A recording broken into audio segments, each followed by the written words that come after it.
I guess we've got to start, Kingy, with our first crack tonight. Where are you going to lead us? Well, I'm going to tip my cap to the Brisbane Lions leaders, and that includes the coach, obviously, for getting it right in the last 2.5 minutes. We've shown, I reckon, over the last 2 to 3 years, when they've been a seriously good footy team, and we've been crying out for the leaders to take control. They've probably done it, I reckon, 3 out of 8 times in close games. Haven't really got the loose man right a couple of times, but tonight, they absolutely nailed it. And when they had to have it, with 2.5 minutes to go, there were some special moments. This here, game in the balance, Rayner takes a big contested mark. And they just needed someone to stand up. Look at the scores, 5 points of difference. And it's that awkward space. It's 3.5 minutes to go. So you're not really flooding back just yet because you still got another minute and a half to waste. Ball goes forward, you think, oh, he's going to kick a goal. Bang! One of the great highlights of this game that probably goes unnoticed now because they didn't get the result. The Cats, Joe Smother. Joe in the ruck was terrific and probably played a fair part in swinging their game. That Smother allows them to go forward, and Archie, he's been just an absolute boom in that forward 50 over the last couple of weeks. This here, and we talk a lot about Will Ashcroft. Have a look at him here. Just read exactly how this was going to unfold, and he's onto that Duncan handball when they had to play fast footy. 2 minutes to go, Cats had to score, and then Rayner puts it to bed with a left foot dart from just outside 50. Unbelievable play. But the kid to do that was awesome. And you have to show this, and I know there's only a minute and a half to go, and it's 11 points. It's unlikely there's going to be a comeback. But just to take it out of the Geelong players' hands, and any bizarre format in the last 100 seconds of footy, just thought it was awesome for Payne to have that in him to run down Mitch Duncan, who was fresh on the field as the sub. So I dip my lid to all. Well done, Brisbane, on not only fighting their way back in the game. We'll go through the specifics of the game and what was happening tactically and all those sort of things later on. But I just think to find in a prelim in that moment was huge. It was great because we speak a lot about this Brisbane team and the talent. It's always been the case. But I think what we've seen from them, particularly this season off the back of the resilience and the attitude and the grit that they've got, I think it's been undersold how tough they are, physically, but also when things are against them, adversity, to now come through and win some of these games and close out close ones. And they've done it a number of times. I thought that stood out today, the resilience and character of this team shouldn't be undersold any longer. I mean, we know they've got 6 finals and they've been so close, but to continue to front up after what they did last week, to do it again today, I thought they deserve all the credit in the world. We'll get to the mechanics in a minute, but I just think there's certain moments in your career where you have to impact the game. And the 2 half forwards in Bailey and Rayner were the ones that we cry out for a lot. But when it was in the balance today, they were huge. Rayner, 4 touches in the first half. His third quarter, I think, 11. And then the moments in the last quarter, which you just showed there. Well, I had a look at I know we're going deep into it now, but the forward 50 touches, so getting possession inside the forward 50. McCluggage had 11 today. That's a PB for the last 4 years. Archie had 8. He's only had 1 game better in the last 4 years. Bailey had 8. He's only had 3 games better in the last 4 years. So when you had to have it, tip my hat to you. Fantastic. All right, can you take us back as you saw it to where the game changed in that third term? Well, we're going to have a look at the first half, if you like. So they set up a 25-point lead, the Geelong Cats. We want to have a look at how they did it. And a lot was happening with the Zorko sort of half back for the Lions, half forward for the Cats, rolling up. And there were times where Zorko let him go. He was getting a bit of ball early. Probably had 10 or 11 touches in the first quarter. And it didn't really seem to hurt them until the second quarter. But there were moments early where you thought, this is... what's a goal worth? A structural goal. What's it worth? Is it, if you let Zorko have 3 or 4 touches, if he's not really hurting you?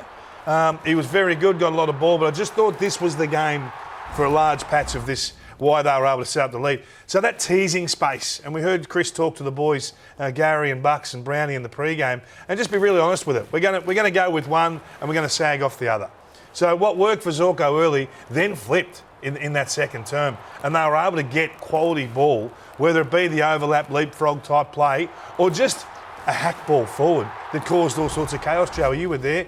You saw it as well as we did. And I think at times Zorko got confused. Well, this was the threat, wasn't it? And you pinpointed this. Geelong kicked 5 goals from stoppage in this second quarter, and a lot of it was exactly the concern with the half-forwards getting high and then getting out the back goal side. Yeah. And it did it for a while. They think, gee, is this going to repeat again? It was the same scenario we saw in the first half of the Giants game, where the GWS Giants half-forwards were able to get up and really maximise scoring from stoppage. So it did look like a threat at half-time that these smalls were going going to rip the game apart. So we talk about tactics, right? Yep. And people come at us all week, which is great. This is footy. This is what we do here. We review it. So that at half-time is a huge challenge for Chris Fagan. Massive challenge. So how do you stop that?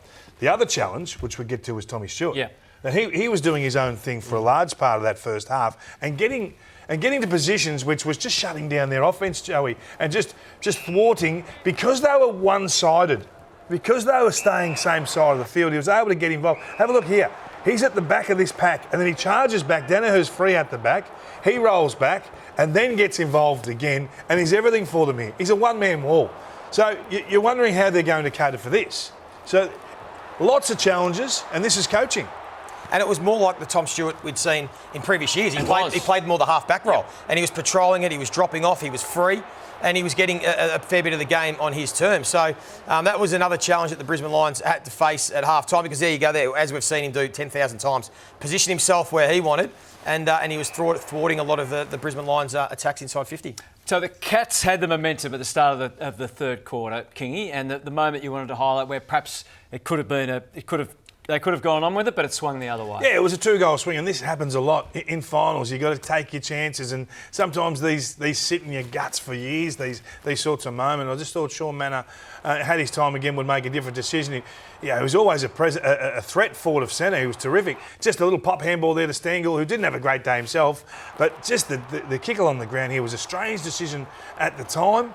Rush for a point. Look at Zorko. He's off and gone. Like this is a sort of build-up that they wanted. They wanted manic, high-speed footy after this, and this just allowed them to go. And this went coast to coast. And all of a sudden, instead of a 25-point lead, it was back to 14. Yep. And it's game on. And you could just feel the Lions fueling. You could feel the energy coming to the stadium. And they thought, hang on, we did this last week. This is happening again. So it was a big moment in the game. It certainly was, yeah. Yeah, and that's what Chris Fagan had talked about them playing more. And he certainly spoke about that post-match as well, playing with that sort of freedom. And you want to tell us how they did it? Yeah, no doubt it was a bit of a change of mindset. Now, whether it was because of the situation of the game or they discussed it at halftime, they clearly tried to speed up the play. So we just saw this clip, but in the first, we know they're a kick mark team. You know, they're the number one team in the competition, front contested marks. They had 47 handball receives in the first half. In this third quarter alone, they had 41 handball receives. So clearly, bit of Ronald Dale. Bit of the old 1970, was it, the comeback game? So clearly they had an intent to give the handball receive and put more speed on the ball. And it worked for them, because in the first half, they had 23 opportunities to go out of their D50, and only twice did they get it inside 50. In this third quarter alone, they had 8 cracks. 6 times they got it from D50 to inside 50, and they scored 4 times. And 2 or 3 times it was like that around the boundary, and then after that they really opened up the middle. Yeah, it opened up for them, and they took full advantage, and their momentum was going. They started getting confident. We spoke about Rayner coming into the game, but the game really did open up, and it fueled, as Kingy just said, the Brisbane Lions offence. Their pressure lifted as well, so defensively they had more energy, and the game just flipped on its head. The game just flipped on its head. They're turning up. They're getting rewards. It just, as you said, fuels the fire, and it's bloody hard to stop when teams run like that. There's no lead safe this year. Yeah. We've learnt that so many times, and especially with a big packed crowd of the atmosphere like that, the momentum. You could feel the energy, couldn't you? Energy, it just feels even more severe, and suddenly you feel like you've got no idea what to do next. And the Cats really struggled with ball in hand a bit too. Well, then when they did have some opportunities, they were panicked because they'd felt the pressure and what had happened in the game, and they had some good looks going inside 50, coughed it up, some poor entries, which again fueled the Brisbane offence. I thought their forward 50 pressure was unbelievable. 21 tackles in the forward 50. And this is just all you need. Bring the ball to ground against the Cats, and then you can play. And this is where their smalls really did light up. Archie, we talked about earlier, he's had a wonderful final series. And just the chaos. A lot of things happened by accident in footy. Lohman coming in to replace Lincoln. McCarthy, you've got Morris coming in to replace Gardner. So those guys actually played a major part this afternoon. It was awesome to watch. But I did think the corridor game was the difference. So in the first half, Brisbane got 7 inside 50s and only 3 goals from corridor game. But when they opened up and started to pick off these kicks right up the middle, so that renders the loose man useless. Yep. So Stewart's got no reference point now. So they're going through the heart of the ground. Stewart is still down the line. Can't defend this. You can get out the back. Every option is a viable option. No ruckman there. So they're a bit smaller. They're a bit more agile. So Charlie Cameron's now a viable target again. Archie, Rayner, Bailey, they're all there. Hipwood's one out. So it's not just the land of the giants down there. Yep. It's pick the best option, get it into the favoured side of the smalls. And I thought this little small kick here, this little short entry, on occasion, really rattled the Cats' defence, who like to sag back 15 to 20 from goal and clog up that corridor area. It caught them out time and time again. But you've got to have the wheels to kick it like this, to take the game on and go through the heart. It was awesome footy. It's as good as I've seen them play for a long time. And a couple of times in the third quarter, they did exactly this. They were unselfish. They took the better option. Squared it up. And that was the Charlie one where you thought, oh, is he going to ignore him? But he didn't. So they go from 3 goals 2 in the first half through the corridor to 6 goals 3 and 12 inside 50s. Pressure on everywhere. Every Geelong defender having to defend, and they just broke them. In the end, they just broke them with that relentless run and desire to go through the heart of the ground. Awesome footy.